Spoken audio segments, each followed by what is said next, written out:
Well, now that we have I guess the housekeeping, such as it is, out of the way, I think that it is time to get started on character numero 50 for this week's Volo's Guide to Monsters campaign. I have opened the handy dandy Matty Morgs' guide to Volo's Guide to Monsters as player characters, a guide. And we're going to follow this using the random character generation guide that we traditionally use for the player's handbook. You do contribute plunder, and I was actually just talking about Tales from the Tabletop, and that because Rykon and I are kind of the same. We may not feel the best at drawing art or painting, but we both seem to be confident wordsmiths, and so that's our character art section right there. Is Tales from the Tabletop. Preps Ibis paint just in case. All right, get it warmed up. Dark Wolf, here we go. Do we have a boy or a girl? Let's roll a percentile die and find out. 16, we have a female.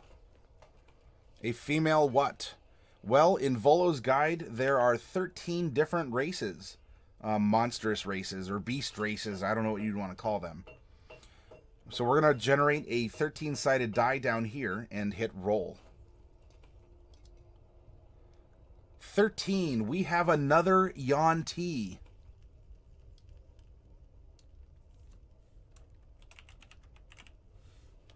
They are apparently the Shadowheart Empire is going to be invaded, whether they know it or not.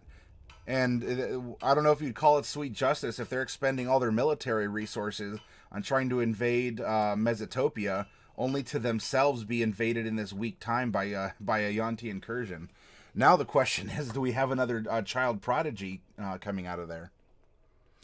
All right, so there's our 13-sided die. Now we're going to roll her alignment with 2 percentile die.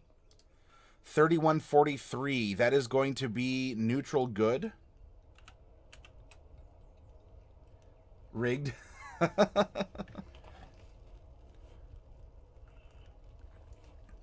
Well, you know, I thought about it earlier, Dark Wolf, before we started. I said, look, we already have 2, and we're trying to feature some other races. And in thinking about it, I said, well, number 1, what are the odds? Well, it's 1 in 13, but what are the odds? And number 2, look, if it happened, if we got another Yuan-ti, I think this event itself, it doesn't spoil what we're doing. If anything, it's actually opening up a really big side plot line to what's happening. So instead of like just some random, normal residents, we're actually showcasing that the invader might itself be invaded in some way. And we can develop this whole other remote, secret, clandestine Yuan-ti society. Well, so far, of the 5, we have made a Kenku Trickery Cleric, a Yuan-ti Enchantment Wizard, a Goliath Circle of the Land Druid, a Yuan-ti Berserker Barbarian, and now we have a Yuan-ti to be declared. I'm going to break up what happened in multiple messages. No problem, Jake. If you can put it over here, and I'll be sure to read it. If you want, you can also put it in Tales from the Tabletop, if you think that might be a little bit safer for you.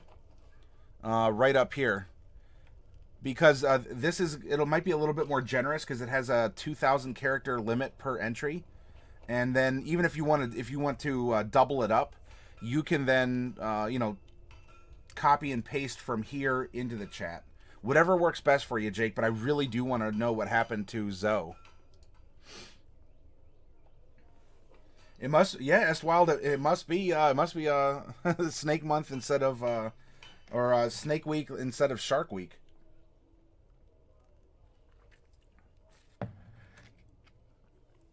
All right. What level will she be? We're going to roll 1 percentile set and look at our curve, our distribution curve. 79. 79 is going to put her at level 16 also. There we go.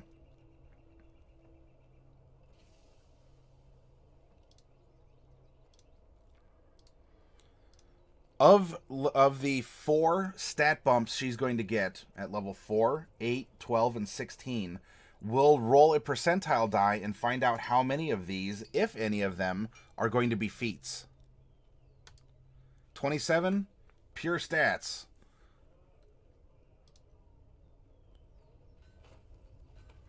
Now we're going to use this same 13-sided die we used to determine her race to determine her background. 1. We have another Yuan-ti Acolyte. Interesting, interesting. The character that we made yesterday, this Berserker Barbarian, also had an Acolyte background.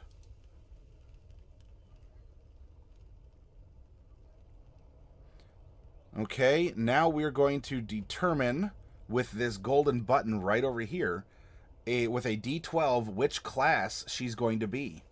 And then we'll roll it again to find out which archetype in that class she'll be. Number 4. Number 4 is a Druid. Ooh, okay. And then we're going to roll this again. An odd number. So we are going to have another Circle of the Land Druid. Interesting. So, our Goliath is a Circle of the Land Druid. Our female Goliath and our female Yuan-ti. So what if in this case, instead of being a human necessarily, what if she is supposed to be she's a Yuan-ti Pureblood, but she resembles a Goliath more than a human? In that case, maybe we can use Goliath stats if they're trying to infiltrate these other races.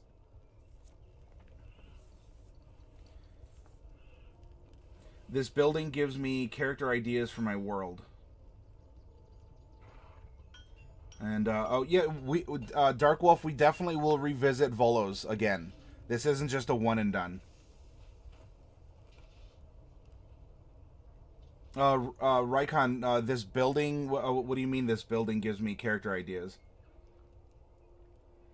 Jake says, so after running to the temple in which Zoe served, and for any of you who don't know, Zoe is Jake's tiefling cleric character who follows the Raven Queen. And he left. His last session was a big cliffhanger, and Jake has been like jonesing to resolve things with Zoe. Zoe learns of the exact origins of the tome. He is told it was created by Vecna as an attempt to create chaos on the mortal plane and to gain power on the mortal plane. Zoe is disgusted to even have this book in his possession and asks what he should do with it. At this point, the party's necrotic wizard chimes in with her own idea. She should get it. The wizard and the cleric begin a very heated dispute about the tome. Zoe wants to hand it over to the temple to have it destroyed. The wizard wants it for her own power. The DM has you roll initiative. And Sarah, you just finished using the kindergarten. Your friends got really angry at the main bad guy. That's going to be a story in itself, Sarah. So just as Jake is sharing what happened with his character Zoe, I would love to hear how your session played out with you as the DM. Mage, it's a bit early tonight. All right, Mage, thank you for coming out again. Roman, good morning to you. Yes, it is an early morning for you in the UK, but good morning and welcome. Out of all the creatures on the list, I only have a barbarian and Kenku. The guide gives me more options. Oh, okay. Well, if you need any other information, Raikon, or if you want to go through any generation practices or things like that, let me know and we can do so.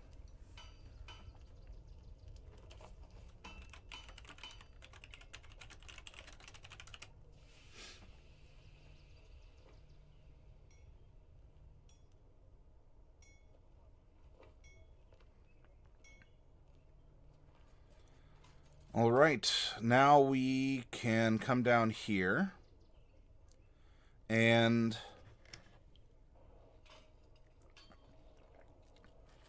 we are going to use the distribution curve to find out how old our Yuan-ti Pureblood will be. Do you all like the idea of having it be a Pureblood, but trying to get into the Goliath society that our other Druid is in? That could be very interesting.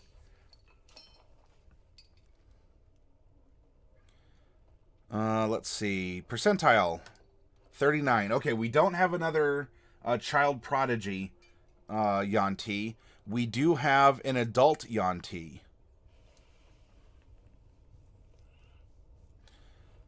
All right. We're finished with this. If we come down here and let's use the Goliath guide, because as Yuan-ti are trying to splice themselves into different races, we'll make a Goliath with some snake-like features. Sarah, my friends barely managed to kill it, and their character just saw the body of the construct falling apart and the faces of their kids falling to the ground, turned into a monstrosity. They got rage-filled and decided to take the Dark Elf warning of leaving them alone as a challenge.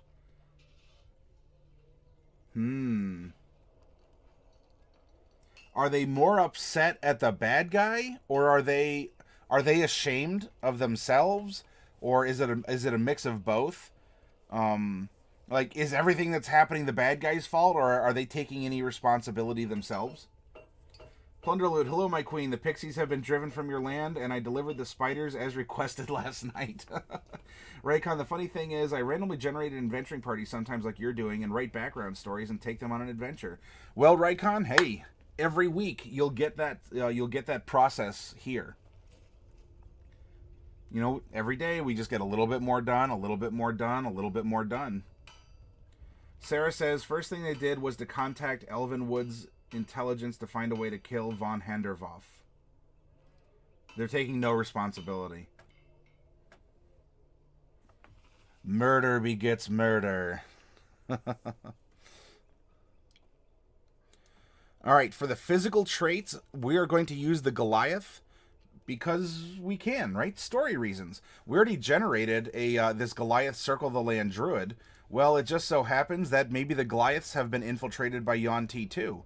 Goliaths are still technically a medium-sized creature, so if they're not invading human lands, then they'll look like what they look like. Pardon. If Yuan-ti wanted to invade Tabaxi, they would probably be using Tabaxi stats.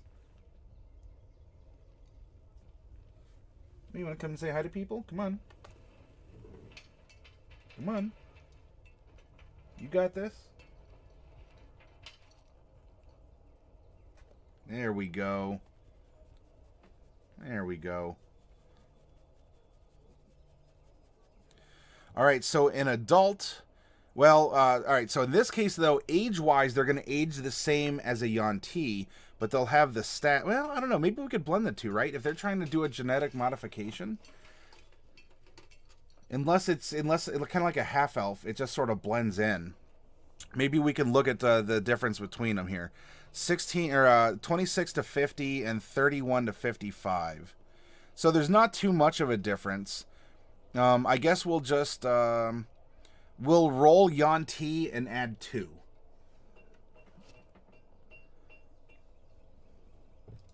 So we're going to make a 25-sided die and roll it. All right, so 4, so it's 6, so 26, 27, 28, 29, 30, 31.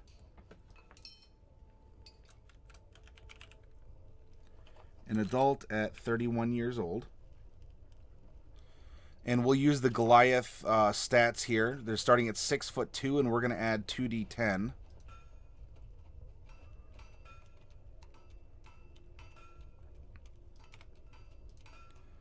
We're adding 17 inches.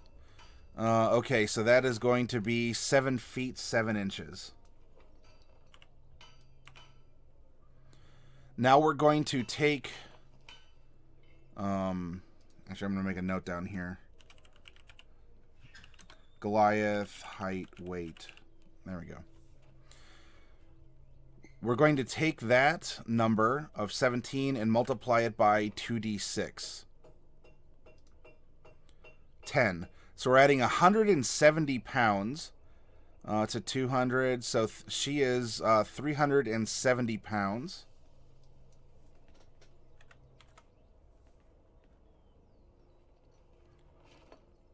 She is a big girl.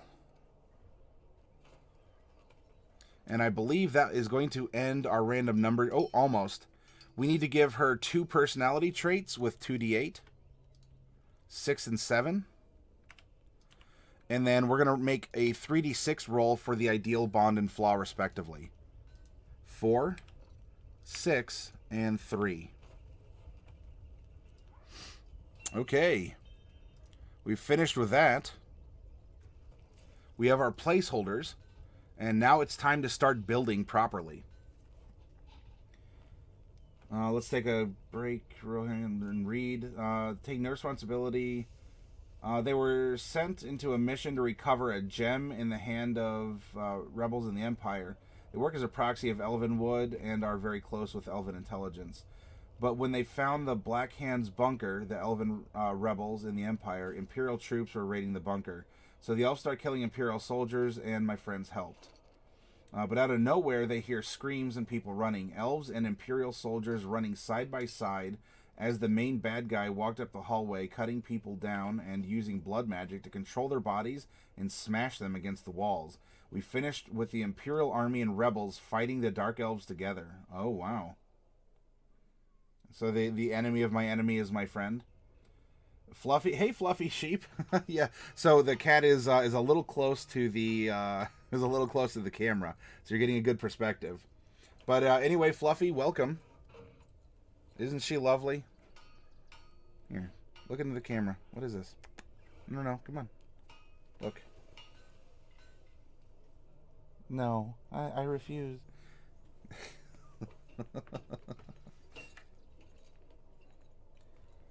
Jake continues his story. So myself and the pilot of the Wizard begin PvP.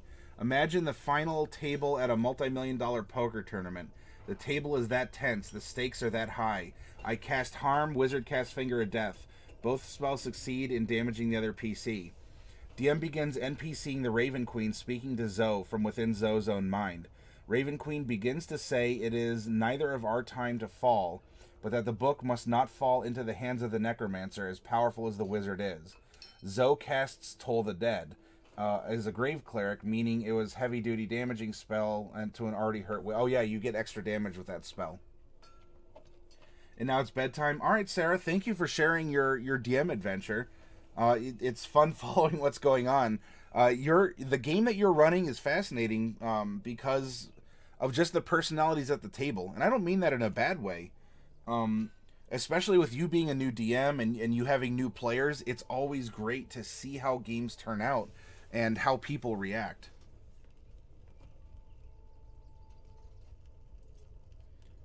Yes, Estwild, behold, she is... Oh, and she is purring up a storm right now, too. She's amazing. Okay, Acolyte is the first background, and this is where we're going to begin the mechanical infusion of our character, right? We've pulled a silhouette from the mists of creation, and maybe you're imagining aspects of this character, right? We have a Yuan-ti Pureblood, but one that's infiltrating one way or the other, a Goliath society. So she's a big Yuan-ti, like she's a Yuan-ti thick blood, and she has studied religion, and perhaps that is what led her to become a druid, more of a natural religion. I have 3 cats, Roman.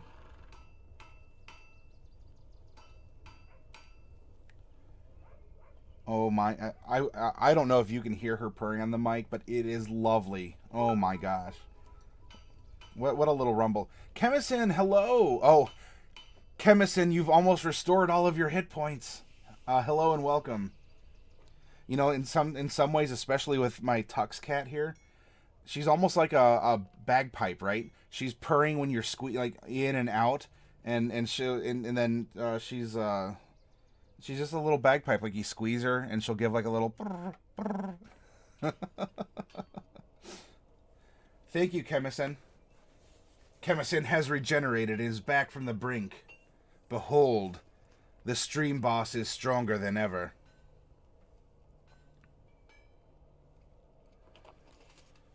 Mechanically, Acolyte is going to give us skill proficiencies in Insight, right here, and Religion, which is a knowledge or an intelligence-based skill. We're going to get 2 languages of our choice, which mean that Yuan-ti start with Common, Abyssal, Draconic, and then question mark, question mark, question mark, question mark, question mark, question mark. You're very welcome, as always, Chemison. Thank you for being here, being a part of the stream, as a newcomer to D&D, and, well, in a way, as a patron of the stream as well. I appreciate that.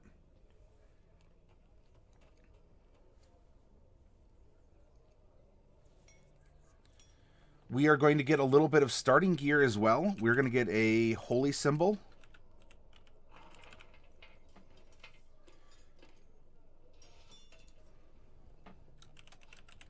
A prayer book. 5 sticks of incense. Vestments, which are the officiant's clothing. So they're your holy robes. You probably don't want to travel around in those. You wear your vestments when you're conducting the religious ceremony that is your specialty. Common clothes. And a belt pouch, which contains 15 gold. There we go. We are also going to receive Shelter of the Faithful.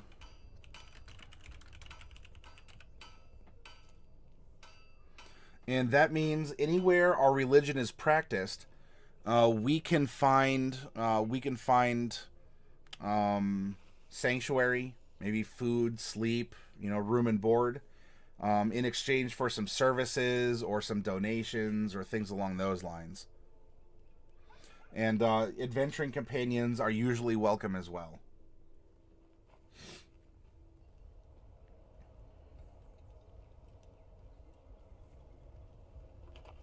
For any of you who can't see Sophie because she's blending in my shirt, you must think I have some weird, what is he doing?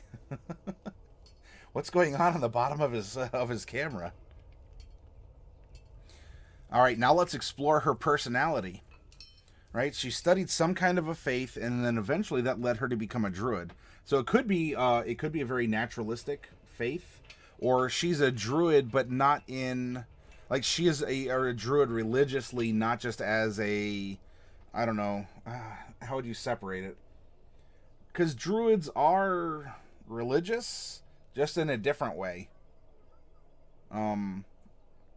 They practice very practical magic, things that are around them, nature, the things that they can touch and see and feel.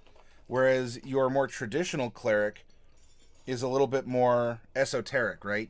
You have the belief in things that you can't see, gods and goddesses that are supposedly walk among us, but there's really no way to tell. Personality trait number 6 was I am tolerant or intolerant. Here, I'm just going to put an in /, and we can make this decision as we fill out her character more. I am in or tolerant of other faiths and respect / condemn the worship of other gods. And number 7, I've enjoyed fine food, drink, and high society among my temple's elite. Rough living grates on me. So maybe this is kind of like a this could be more like a character who would worship Bacchus, like the god of wine and revelry, more of a decadent, luxurious lifestyle. Not necessarily like drunkenness or wantonness, although that may be part of it. She may be drunken and wanton. Though that's kind of the vibe that it's giving me.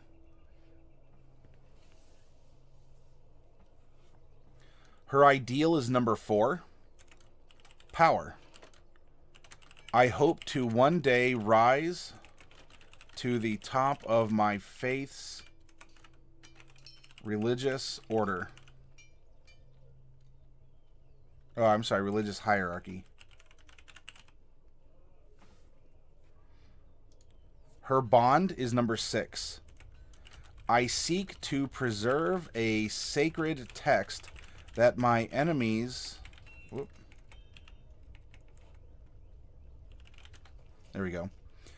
That my enemies consider heretical and seek to destroy. By the way, for all of you DMs out there, ideals, bonds, and flaws are almost as much for you as they are for your character, or for your player character. Jake continues. All throughout the fight, the DM is rolling dice, presumably to decide exactly what Raven Queen is going to say next. Not long after the Toll of the Dead, Raven Queen appears physically on the mortal plane directly, speaking to both Zoe and Celine the Wizard. Raven Queen is less than happy at this display and begins to threaten both PCs. Raven Queen explains to the Wizard what the book is, and while powerful, explains that it is highly dangerous for anyone to use. Reluctantly, Celine proposes a compromise. Zoe holds onto the book himself so to keep it in the possession of a servant of Raven Queen, but it remains close enough to the Wizard to learn about properly through Zoe's guidance. I ask the DM how convincing the Wizard... I ask the DM how convincing is the Wizard, and he calls for a persuasion check. Wizard Pilot rolls a natural 20. The DM says Raven Queen is suspicious but agrees to the terms, only if it's understood the Raven Queen will always be watching and listening to what the party does with the book. Zoe, not wanting to argue with his goddess, agrees to the terms set out by the goddess of death and his compatriot. So yeah, the tension was mounting and it broke in a combat, and that's a very interesting compromise. Does this mean then that you are going to be teaching the necromancer spells from the book? Or what exactly are you going to be doing as Zoe to filter the content to the Wizard?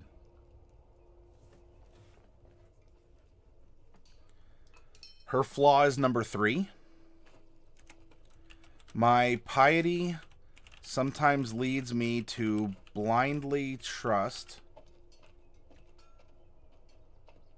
those that profess faith in my God. So if someone mentions her faith, she's like, here, here, here, here. You must be a 100% true good person.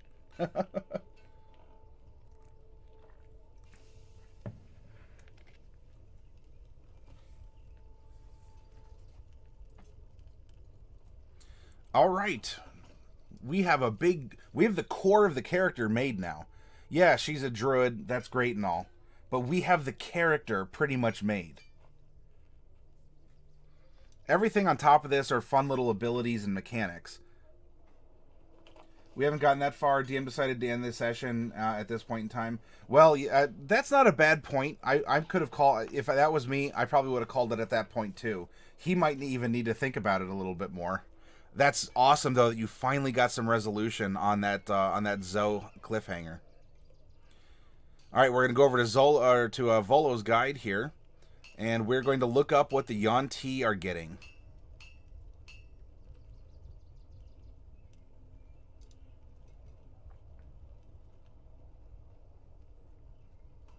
Here we go. We'll zoom in a little bit. You see this blue square here? This is what we're going to be focusing on. Ability score increase. Your charisma and intelligence increases by 1. 2 charisma, 1 intelligence. We're going to float those. We already have age alignment. Size is going to be medium.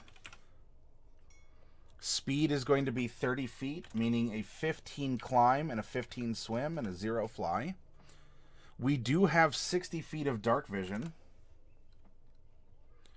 We do have some innate spell casting. So, by virtue of being a Yuan-ti, we are going to get a couple things here. Actually, we're going to get a lot of cantrips by doing this. Let's do this. Innate spell casting.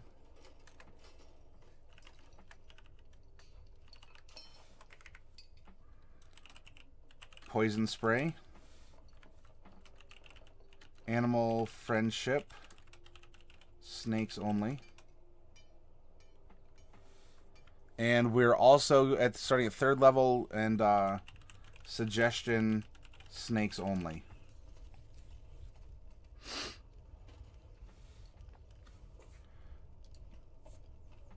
You have advantage on saving throws against versus spells and magical effects. We are completely immune to poison damage and the poisoned condition. Whoops. This goes here.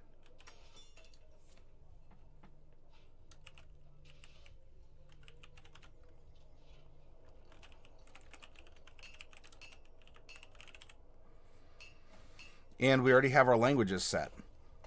So there we go. That is what we get by being a Yuan-ti Pureblood. I asked the player how hurt was the wizard afterward. 3 hit points. Is that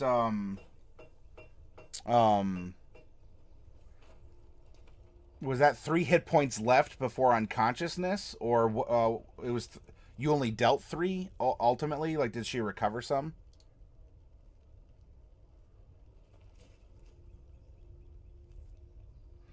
Bobicus is saying suggestion is not snakes only. How I reach that is it says starting at 3rd level you can also cast suggestion with this trait. I was presuming that because animal friendship here. Oh, they had 3 hit points left. So I wasn't sure if that meant that you see with an unlimited number of times with this trait. But you can only target snakes, and after this, I figured that you can only give snakes suggestions or something.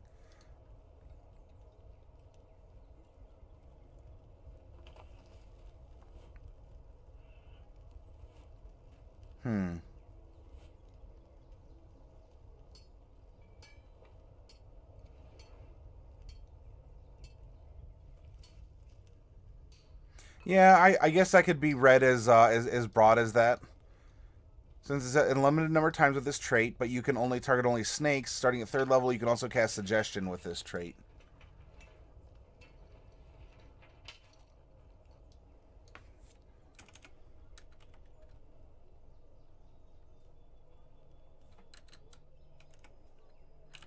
Once per long rest. Yeah, that makes sense, Bobicus.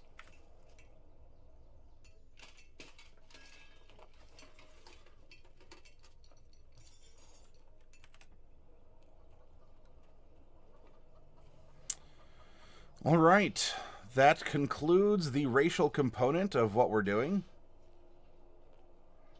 Now we're going to pop back over to the PHB and go to Druids. 16th level, so bada boom, that's what we're getting.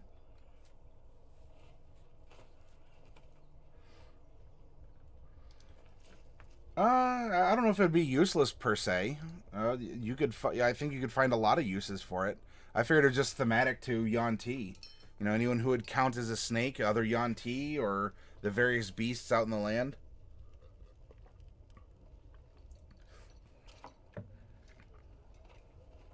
You are a D8 hit die class. You are 16 levels, or you are 16th level, so you have 16 D8 hit die on your character sheet.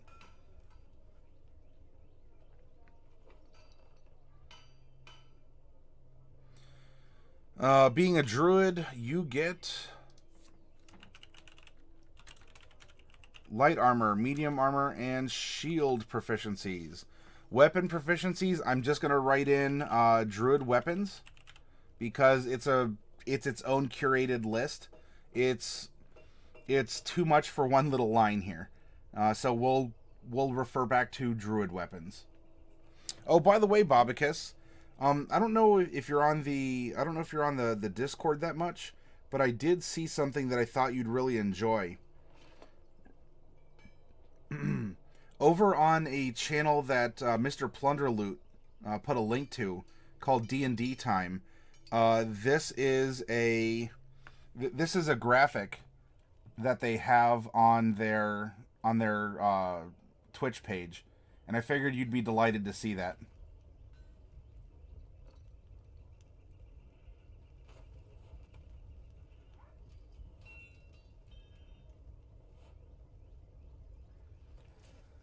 So I wanted to show it here to you if you came on, because I thought that would be a little bit easier than putting it in the character.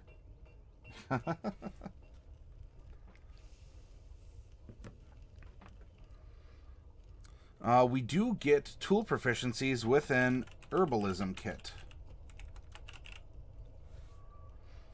Our saving throw proficiencies are intelligence and wisdom. And we are going to get 2 skills. Arcana, animal handling, insight. No, we already have insight. Medicine, nature, perception, survival. All right, so given her personality, which 2 would she be more keen on having as a proficiency skill? I am tolerant or intolerant of other faiths, and either respect or condemn the worship of other gods. I've enjoyed fine food, drink, and high society among my temple's elite. Rough living grates on me. Power. I hope to one day rise to the top of my faith's religious hierarchy. Let me fix that. I seek to preserve a sacred text that my enemies consider heretical and seek to destroy.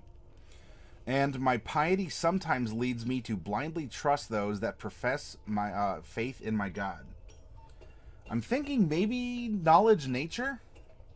Right, she has religion, and nature and or arcana might be something that that she's studying.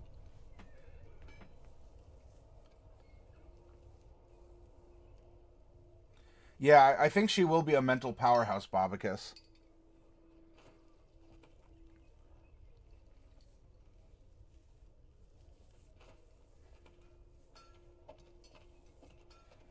Otherwise, maybe medicine. Maybe medicine.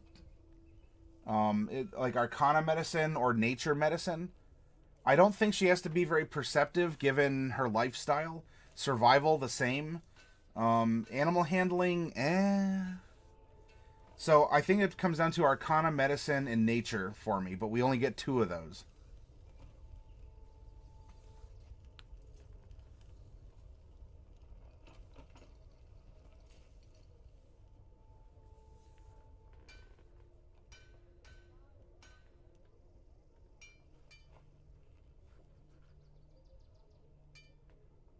Arcana nature.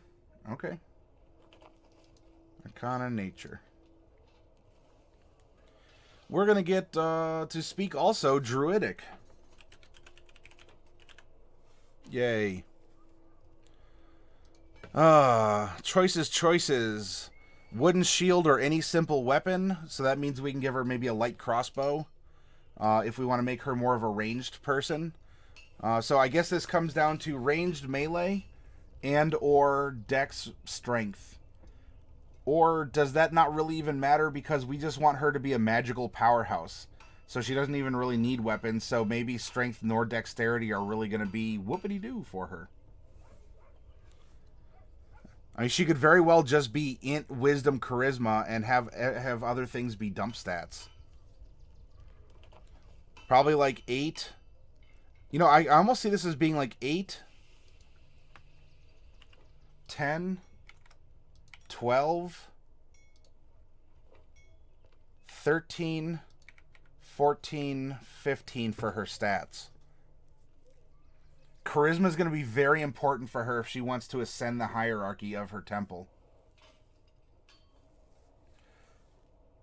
So, any of you out there, Bobicus, Bubonic One, take a look at the proposal here and let me know if you want to alter anything up.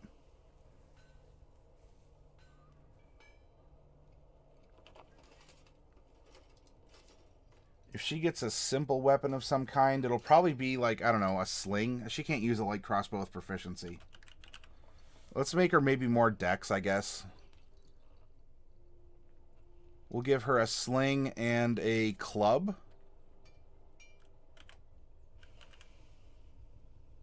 Pretty good stat line, Jake. Okay. If we're cross-moginating, you know, if we're syncing up in ideas for this character, then this clearly is who she is meant to be.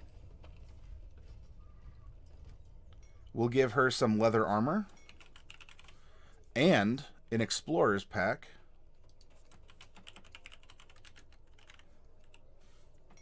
And we'll say holy symbol / druidic focus. It could be the same thing.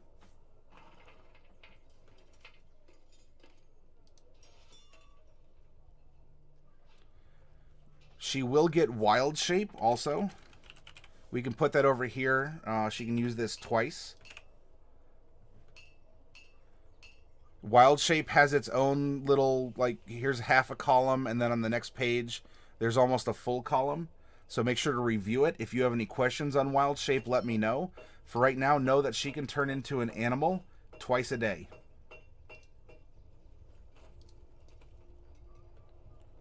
She will get her Druid Circle, and she's not high enough yet for Timeless Body. Okay, let's go to her Archetype. She's going to get a bonus cantrip. So COL is going to give her a cantrip here. She will receive Natural Recovery,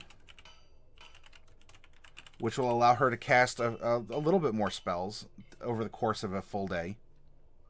Ah, now, which circle did she learn spells from? We're going to roll 1d8 and find out. 8. The Underdark. Interesting.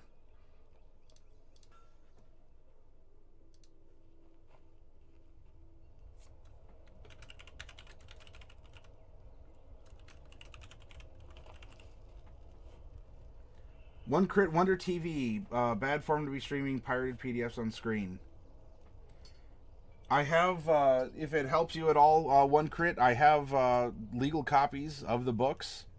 They're just a little bit difficult to hold up here. And also, as someone who is a proprietor of a game store who sells copies of the books as well, if you have concerns about that, I'll be happy to talk to you about that.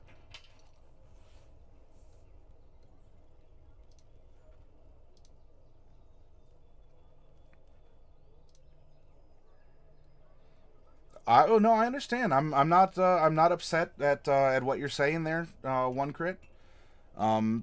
Anything that I'm doing here, I can back up 100%. So, I mean, if you're wondering, we're using Volos, among other things.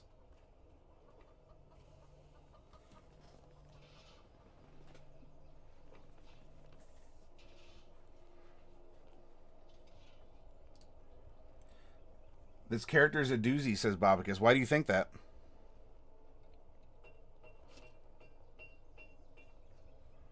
While we're here, we're going to put spells. Dun, dun, dun. We are going to get circle spells. We'll just put CS.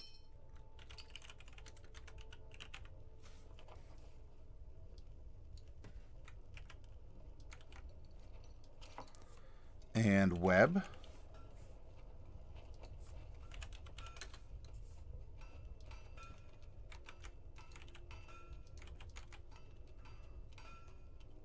And there we go. Gaseous form. Stinking cloud. Greater invisibility. Stone shape.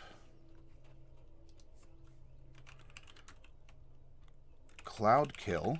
And insect plague.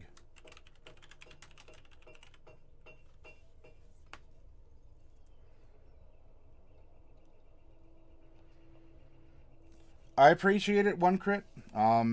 That's I don't mind that observation or the advice. if it came to it, and people were contacting me about that, I can back things up. And you know, there is D&D Beyond, which is also available. Whoops. And that is something that I can incorporate into what we're doing here too. So I appreciate it. Rowmonger, hello, welcome. Hopefully you're all rested and ready to get back to work from work, Rowmonger.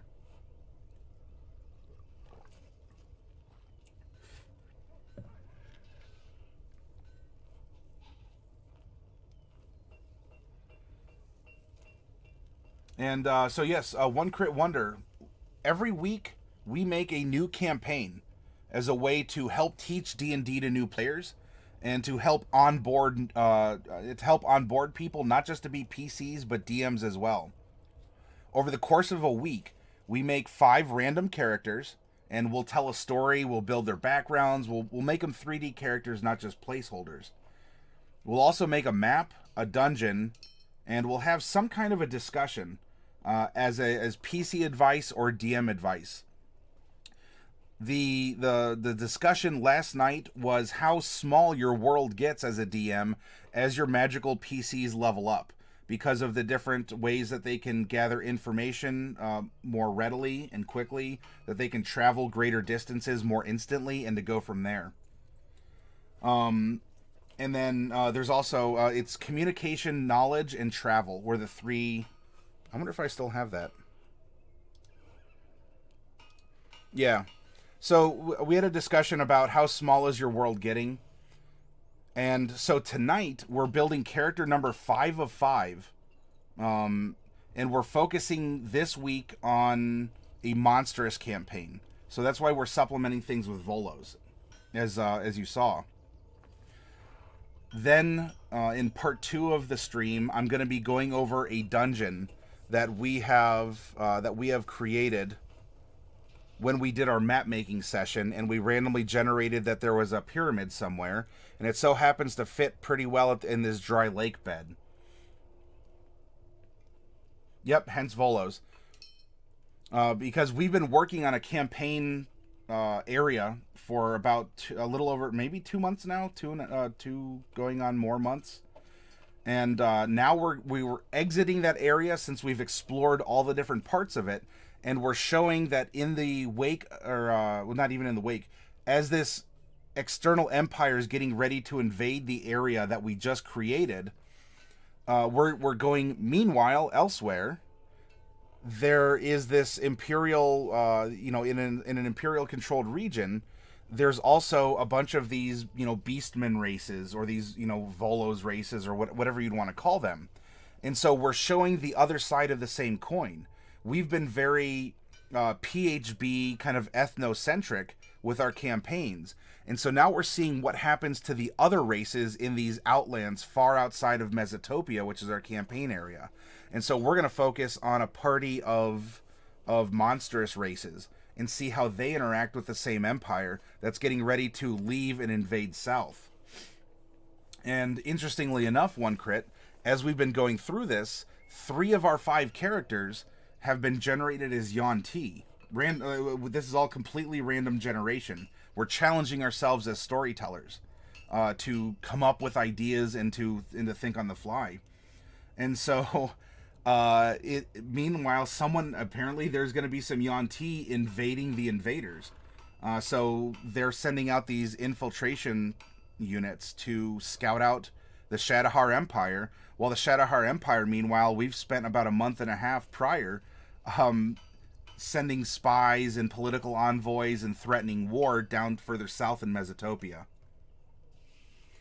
One Crit Wonder says, one of the things I enjoyed about dabbling in systems like Edge of the Empire on the side is getting away from the small world feeling. Because you can always be like, here's this other planet over here. Well, and yeah, the small world, though, is more that, when you can suddenly teleport anywhere on the planet, I mean, it's a little, there's some hyperbole to that. There are conditions.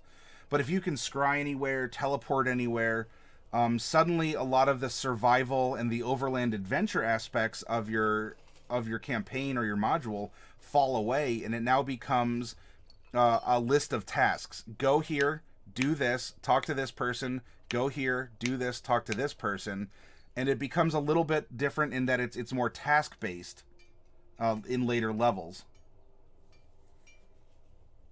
Yeah, it's not a complaint. The whole point as a presentation was to say, look, as a DM, if you have magical characters, these are things that you're going to have to take into consideration. Suddenly, you know, bandits on the road aren't really going to be a concern, even if they're, I don't know, if they're not just bandits, if they're I don't know, a pack of surly veterans coming back from a war who'd actually give your party a legitimate challenge.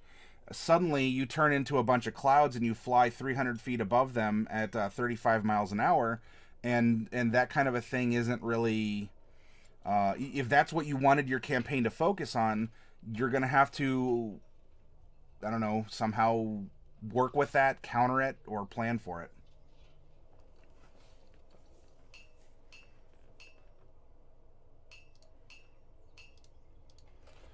And apparently I wrote insect plague with an exclamation point, so that must be a serious insect plague that we can cause.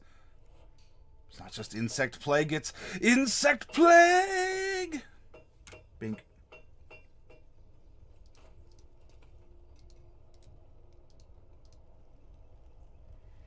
It is a very exciting plague.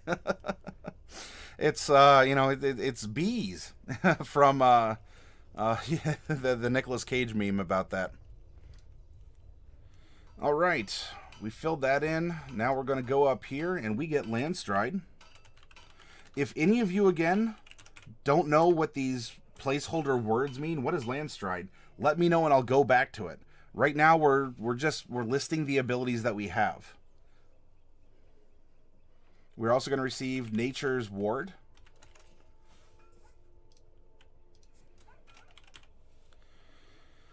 You can't be charmed or frightened by elementals, and you're immune to poison and disease. Well, we beat them to the immunity to poison.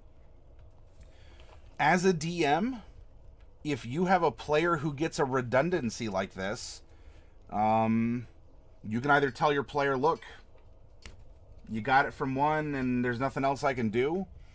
Or you can work with your player and say, well, you already have immunity to poison. So instead, maybe, because by this level, you know, if you've been leveling up and going through an adventure, by level 10, you're getting this. What would you have? Well, that could be, I don't know, you have been subjected to a lot of acid damage. I don't know, and now maybe you have an immunity to acid, or instead of an immunity, your DM might say, well, I'll give you a resistance and another element that's appropriate to the campaign. As a PC, it doesn't hurt to bring it up and try and negotiate with your DM. As a DM, you can draw a hard line. By the way, here's cat number 2. You can draw a hard line and say, nope, it's poison resistance. I think it's broken otherwise. I already allowed you to play a Yuan-ti, and so that's that. Or you can try and negotiate in some form or fashion.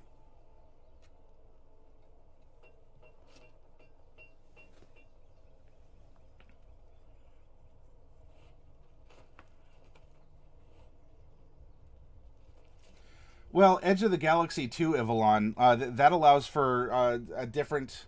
It's the same thing but different, because it's a wholly different thematic presentation in a role-playing game. Dark Wolf says, someone left me sushi. Well then, I am jealous. Immunity to all non-bardic charms. Disadvantage on all charm spells done with a fife or a flute of any sort.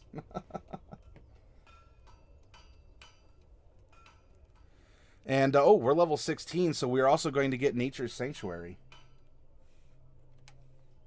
You can help me type? Thank you.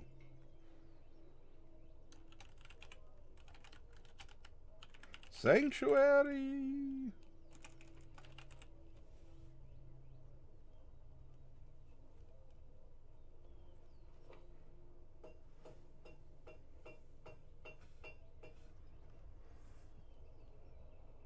So we are going to be, we're going to have plants and other things hesitant to attack us.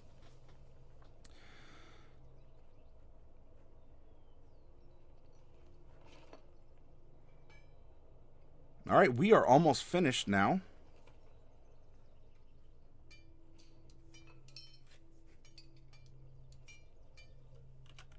We'll use dagger here. We've put in all the names of our features and traits that we're going to have. We have our equipment. We have our beginning starting array here. 8 strength, 10 dex, 12 con. With the racial modifier, that's going to bring us to a 14 int, 15 wisdom, and a 16 charisma. Very charismatic. We rolled that of the 4 ability score improvements, ASIs or stat bumps, that are available, all of them are going to be taken as stat bumps, not feats. As we are building a smarty pants Yuan-ti Pureblood who is infiltrating Goliath society. So as you can see here, she's a big girl. We were going to put all 8 points into stats. If that's the case, we could probably... We can go 17 with one, maybe 19 with the other. We can increase probably intelligence to 16 to match charisma. We can put in, then for our 4th one, I guess we could cap her wisdom to 20. And if we're floating a spare, I don't know, she'd get 1 more at level 19. Well, we could try and prep her, right? If by this point she has a lot of immunities and things, maybe that means that she's getting some more hit points if her body's getting tougher. So we can do that, or we can prep her strength so that she's not a total weakling and she's not just getting strong of body, but she's actually getting strong of character. Because doing this does have a practical effect on the character because it increases her carrying capacity. Now, as a druid, look, you can turn into a bear, an eagle, all kinds of things, and you don't really have to worry about that. But you, on an odd number where you normally don't get a modifier bump, in strength, there is still a practical application because every point of strength will allow you to carry a little bit more. Same thing if we wanted to go with con. If you find yourself in a situation where you might be drowning or suffocating, you could increase your constitution score, and that can help buy you a little bit of time. So, I don't know, con or strength, where do we want to put the extra point? Or if you want, we could stage up charisma or an intelligence again. But we have 1 point left to put in here. Where would you like to see it go?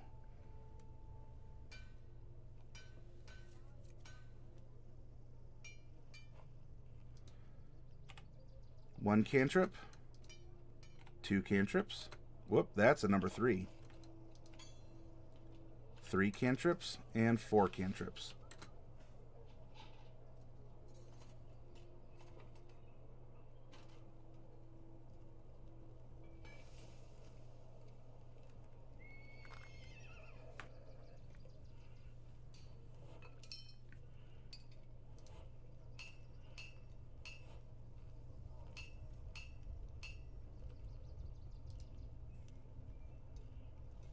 We're also going to get some spell slots at level 16. We have a 4, 3, 3, 3, 2, 1, 1, and 1. For any of the blank spaces here, you are welcome to fill them in with X's or leave them blank, whatever works best for you.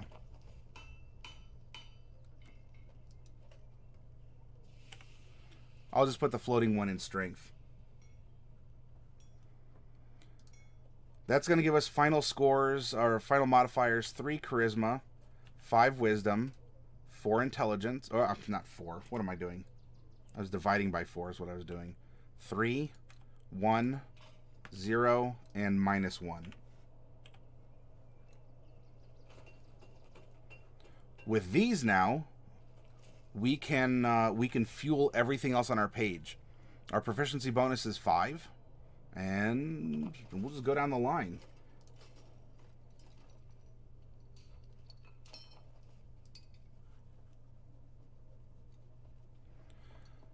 We're going to copy and paste the saving throw and the athletics here. This is going to be zeros down the line for dex-based things. Our con is going to be a 1. Intelligence, well, we're going to put a 3 in history and investigation. Everything else is going to be an 8. Nice. She's a smarty cleric. We're going to have a 10 in the saving throw and in insight. Everything else in the wisdom is going to be a 5. And charisma is going to be 3 down the way. Valor Morghulis to you as well, Delcorin. Passive perception is 15. It's 10 plus your perception modifier. That again is your natural awareness. As we're having this conversation, you know, face to face, ear to ear, I have a cat in front of me, all sorts of distractions. If I hear someone outside yelling, or a train passing by, or a car, or whatever, that's your natural awareness. While you're focused on a task, you can still pick up things around you. Current hit points. At first level, you always get your maximum hit die. In this case, it's going to be 8. Then, for every other level past first, so we have 15 levels past first to get to 16, you are going to get, I recommend half plus 1. It's the slow, steady increment that favors you as a PC. It makes it easy on DMs too. In this case, that's going to be a 5, right? Half of 8 is 4, plus 1 is 5. Then you also get to add in bonus hit points for every level. So there's 16 instead of 15 times your Constitution modifier. And there you go. That's how you calculate your hit point total for an advanced character. So this is going to become 16 plus 8. We're just going to put a 24. This is as much algebra as you're going to get. 15 times 5, so you have 5 times 5 is 25. We have 75 plus 24, which is 99. There you go. Your initiative is a dex check, so in this case it's going to be plus 0. Don't forget, if you're playing a bard and you get jack of all trades, guess what also gets to go up by half your proficiency, rounded down? That's right, your initiative. My perception is being hindered by this darn storm. You need to send my... by this darn storm, you decided to send my... Hey, I don't think we might have gotten a little bit of something. I don't know if that purely came from us, though, Del. You might have got what was... because the Cleveland area gets a lot of lake effect snow. Oh, Plunder Loot, thank you. I appreciate that. I mean, I'd say welcome aboard, but you've been aboard for a while, but... I guess you stepped up to be crew now. So maybe you can blame Cleveland for that, Delcorin. Evelyn, yeah, similar, but high magic level still causes fun times. Yeah, you can have a lot of fun with it. And I do want to reiterate that your world becoming smaller as a DM isn't bad. It's something that, as a new DM, you should be prepared for if you have players with teleports and things along those lines. Word of recall. But thank you, Plunder Loot. That means a lot. Chemison, that looks like it was a hit off your not your EXP, your hit points though. You know, a little eye booger or something? What's going on here? This is why you keep me around, huh? One crit. You blame Cleveland for lots of things. Are you also in Ohio? One crit wonder.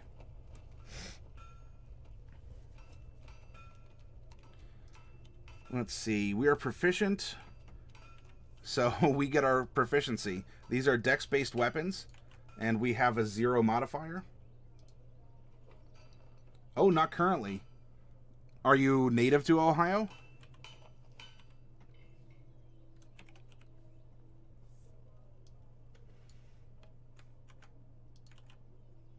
Piercing and bludgeoning. There we go. But the kiddo and her mom are there, so I lurk. Oh, okay.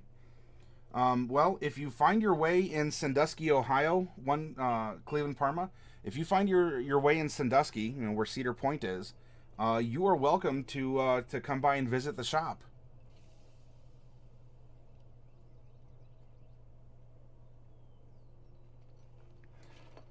You all can probably just, yeah, you barely see his ear. Like he's rested and he has his paws up against me and he's laying on his side on the desk. Oh, you're in Sandusky in August, in fact. Did you stop by? Well, I don't know if you look for game stores, but did you by chance stop by? A 75% discount to Twitch followers. Not so much, Delcorin. Though I may be willing to negotiate on a few things.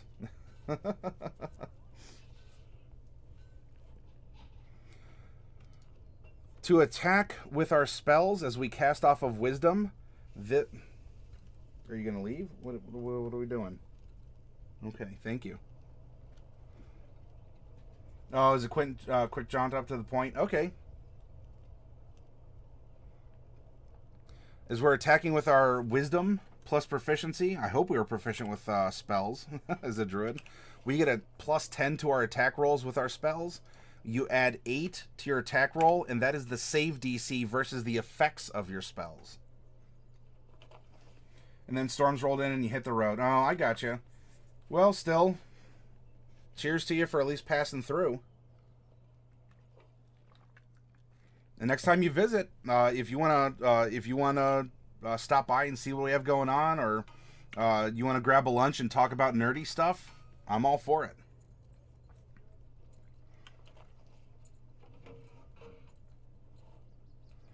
Okay, she's no longer a bunch of numbers. She's earned a name. Look at this.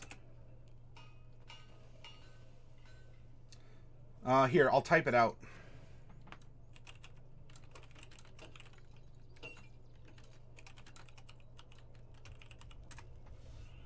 There you go, 1 crit.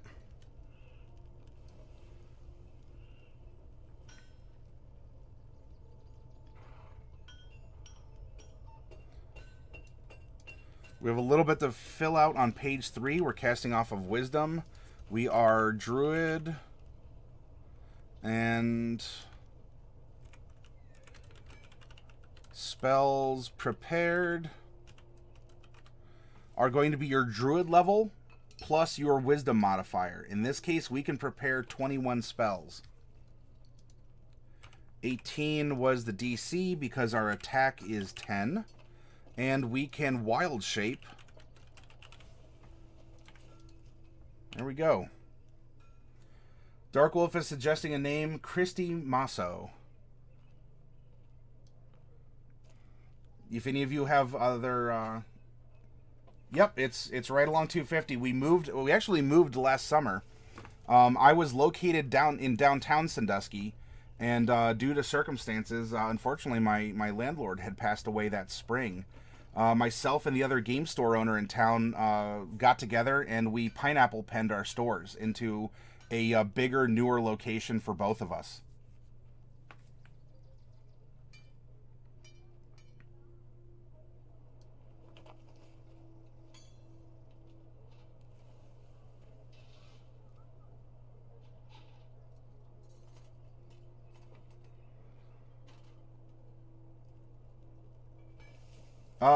Ohio is a big source of role playing. I mean, we have Origins, Origins used to be a wizard's, like a big wizard. Well, they had an influence, but there's so many gamers in Ohio. In fact, one of the RPGA regions was modeled after just Ohio, because there were so many Ohio players. The other regions of, well, I don't know if that's the case anymore, but they used to break up different states that would represent different regions in the fantasy world of living, might have been living Greyhawk, if not living realms. And Ohio just had so many players, it had its own region in this living convention campaign world. Oh yeah, there's some great stores in Cleveland and down in Columbus as well. We rub elbows time to time. Oops, wrong way. There we go. Obvious joke goes along with being astronaut line about Ohio. What, I don't, that's not bringing anything to mind, though. Well, what's the joke? Armor class, leather gives you 11 plus your dex mod, so our armor class is 11. More astronauts in the other state. What is it about? Oh, that, okay, I have heard that one. Yeah, wants people to leave the planet. We're also very good for broadcasters because Ohio doesn't necessarily have a strong accent one way or the other. Now, I was originally born in Florida, but I've been living in Ohio a lot longer than I lived in Florida. So COL 1, 2, 3, 4.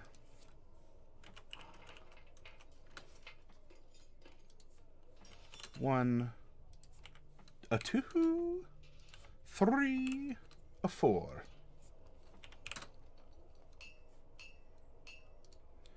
4, 3, 3, 3, 2, 1, and 1. There we go.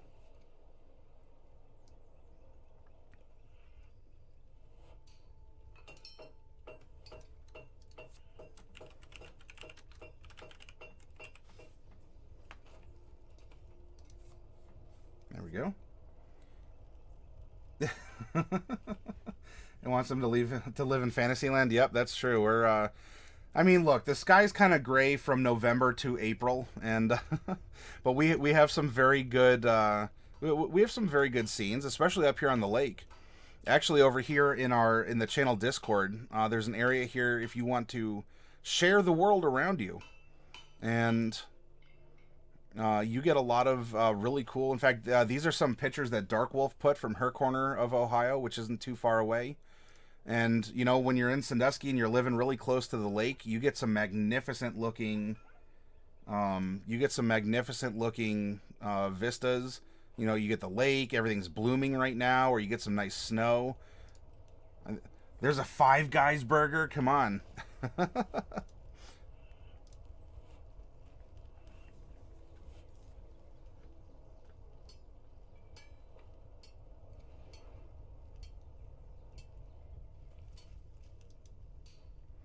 And Darkwolf can finally do the big reveal about the naming scheme that she has been weaving into this week's set of characters.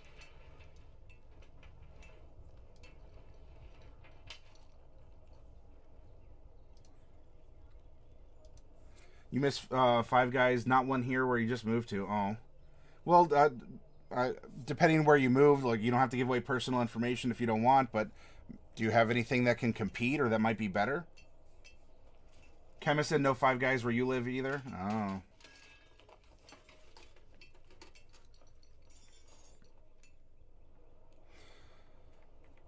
Alright, all the placeholders are set. I guess the only dangling little bit about this character is we can prepare 21 spells. Druids know, well, they intrinsically know, but they have access to every single druid spell they could possibly cast all the time. It's just that when you wake up and you commune with nature in a mundane, in your mundane way, you meditate, you pray, you can prepare 21 different spells from all the druid spells every time you come out of a long rest. So if we were to make a full page 3 for this character, that would represent what she prepares herself to do on an average daily basis. This is her daily spell suite. You could, if you really wanted to load it up, you're like, oh, level 7 spells are the best, I'm going to take 3, even though I can only cast 1. You could do that if you want. You could spread it out and go like 1, 1, 2, 2, 3, 4, 5 kind of a thing. The only thing that does not change, remember, your cantrips don't change day to day, including the bonus one you get for being Circle of the Land Druid. Other than that, if you want to load up on cure spells and healing and buffing and all sorts of support, you can do that for 1 day. If you want to be unlimited power druid, you could do that as well.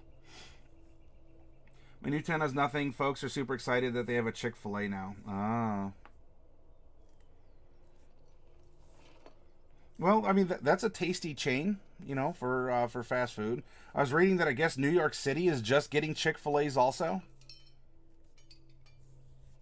Dark Wolf says all my name suggestions were, drumroll, based off of holidays. Let's see. So we have you suggested for this character, Kristi Maso. Noieris, I guess for New Year's, right? I ended up naming this character. I didn't have any volunteered names for our Goliath, so I named her Geslel Droburo. Then, of course, we had Selzora de Valantis, the Smirking Snake. And, of course, Tyreco Trait. For, I guess, for Halloween, because you suggested that one too, Dark Wolf.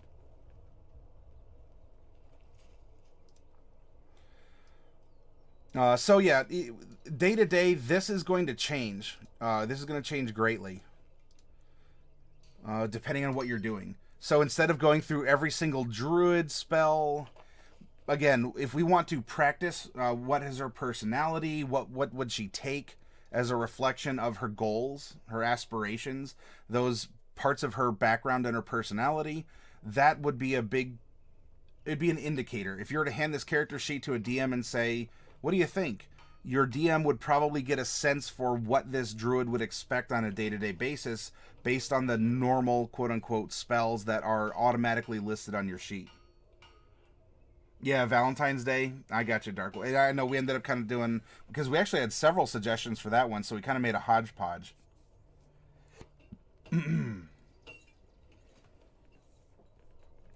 Awesome. So... oh, by the way, one last note before we transition here. The spells you get from your circle do not count against those you can prepare for the day. This is 21 spells, and you'll always have these spells available. Cloud Kill, Insect Plague, Spider Climb, etc. You know, kind of talking about it, we have a female character who has a bit of an Underdark religious tone. While she's a Goliath, quote unquote, from her stature. I don't know. I could see maybe that the Goliath tribe maybe went into a deal with some drow and are guarding an entrance to the Underdark. The Goliaths themselves don't care or don't really know about the drow other than maybe they're trading partners or something. And in exchange, you know, there's a bit of a cultural exchange. Maybe this female acolyte, as part of the drow culture, is being taught that you are super special and you should act like it.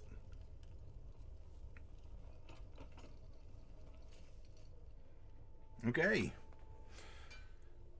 So I'm going to get up. I'm going to take about a 10 minute, probably 10-minute break. And when we come back, I am going to have a dungeon that we are going to go through based on the map we made using our wonderful, glorious MS Paint skills. And we'll review what we made in the map and what led us to this dungeon. I have made most of the dungeon. The other part of the dungeon, I want to work with you all in how would you populate it? How would you go about running it or putting in a trap? Or what thematics would you include after I set up the dungeon for you? Okay? So hopefully this is going to be a great interactive practice and we can put our minds together. If you're new to D&D, don't worry about the mechanics. We're talking about concepts, we're talking about making an outline. If you think something sounds cool in a particular area, suggest putting in that cool thing there. This doesn't have to be for experienced players or DMs only. Chemison, would it be possible to create a character with you on Discord? Yes. Chemison, do you have... how much time do you have tonight to be on?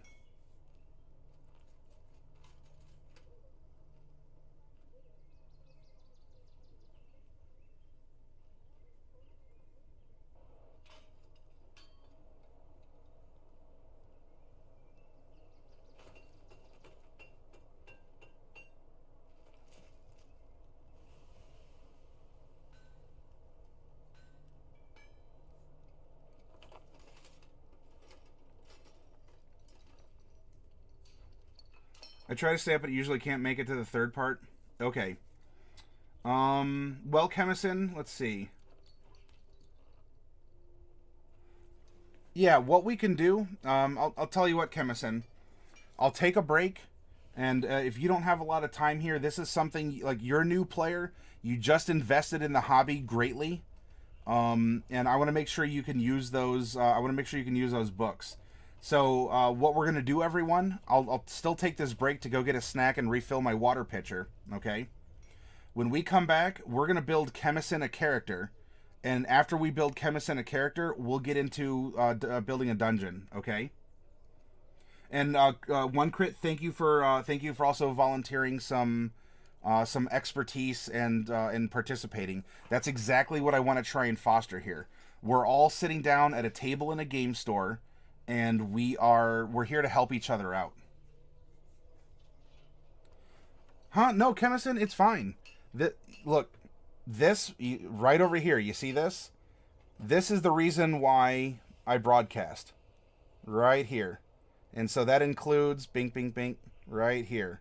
Or bink, bink, bink right up here. For requests like that, okay? As well, look, you're a brand new player. You put a big investment into the game. And you've supported the channel in a lot of ways. And I want to make sure that we can build a character while you're still up and interested. So we can do this in a couple different ways, Chemison.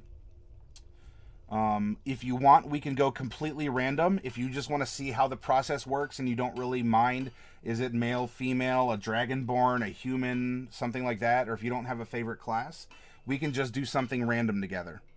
Otherwise, if you have a character concept in mind, whether it's full or partial, we can go along a predetermined route because this is the character that you want for your first character. What I would ask is if you do have thoughts in mind, I'll type it out over here, okay? 1, male or female. 2, race and subrace. 3, class and archetype. 4, background. If you can get me that basic information, if you already have an idea of a character in your brain, and if you say, oh, a dwarven fighter, oh, I love reading about them, I loved Gimli and Lord of the Rings. If you're a fan of that and you want to build this solid powerhouse dwarven fighter, we can do that. Or if you want to build, I don't know, let's go exotic and you want to be a tiefling wizard or something, we can do that too. But if you can provide this information, we can go through the standard character creation process together. We'll make you a level 1 character, and then I'll teach you how to level it up. And we'll level it up a couple levels. It won't be too complex to do, okay? Otherwise, if you want to go completely random, we can do that as well. And you just leave yourself open to the forces of random rolls. And One Crit, if you're still going to stick around, you can offer opinions and advice. Dark Wolf, Bobicus, Bubonic One, any of you out there, look, we're in this together. We want to help teach more people how to play this game with us. It's a lot of fun. You can play online or heads up, at a library or a dinner table near you. You can sit at a game store. I mean, I run Curse of Strahd in my store. It's an open game. I want to encourage more people to play. So they don't eat your face. No problem, One Crit. Mine, I feed mine before the stream to try and limit their, that kind of behavior. Because having my face eaten on stream, like, you want to talk about, like, stream violations, having cats, like, eat you alive is probably gonna be one. I do have a few thoughts. I'd like to go through the PHB with me, so I would personally do it at the start of one of your streams. Well, so do you want to go over the entire PHB, or I'm not saying that like the whole thing. I can do that. It's always the tabbies. Yeah, he's rambunctious. Right now, my tortoiseshell calico is napping, which is kind of a rare. Hey, Super Colliders, great to see you. Well, Chemison, I'll tell you what. I still got to get up and take my break here. When we come back, you let me know what you want to do. If you want to create a character, we'll create a character. If you want to have a fuller session and go through like the big aspects of the PHB, we can do that as well. Well, I mean, if you want to have like a super like in-depth one, that would be a whole part.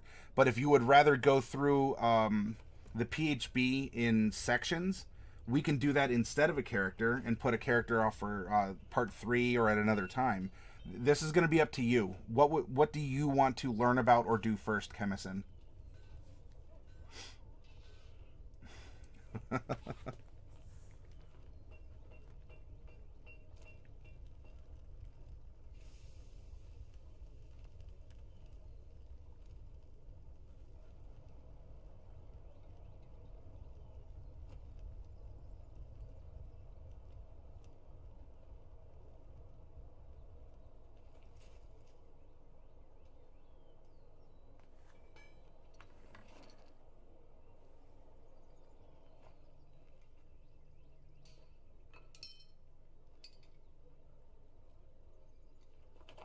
Yeah, it would be perfectly fine, Chemison. And even if I'm not broadcasting, if you have questions, myself and others, like One Crit was volunteering as well, we can answer your questions through Discord. And in fact, I'll tell you what, Chemison. If we go here. One Crit, are you Bounty Hunter on Discord? You could come down here to the rules workshop, Chemison, and if you want, we can talk through voice with project workshop, or we can go into the text channel, or do both, and we can go through the process there if I'm not broadcasting. Otherwise, I can do it on stream. That's the whole point of what I'm doing here, is to try and teach new players how to play.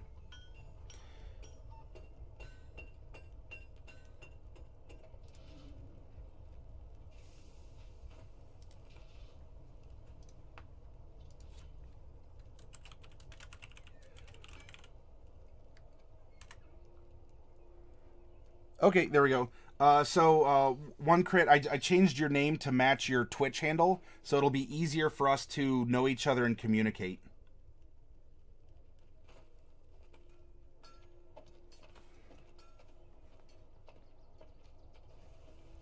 Okay, no problem, Chemison. We will do that for sure. Whoa, nice. Look at that. Thank you for contributing to that too, One Crit. All right, so stay put, take a bathroom break, pet your cats, do whatever you're gonna do. I'll be back in about 10 minutes, and oh yeah, Ivalon, you are. I was broadcast, like, as I was saying to Chemison, there's a ton of people here who are willing to help. So, okay.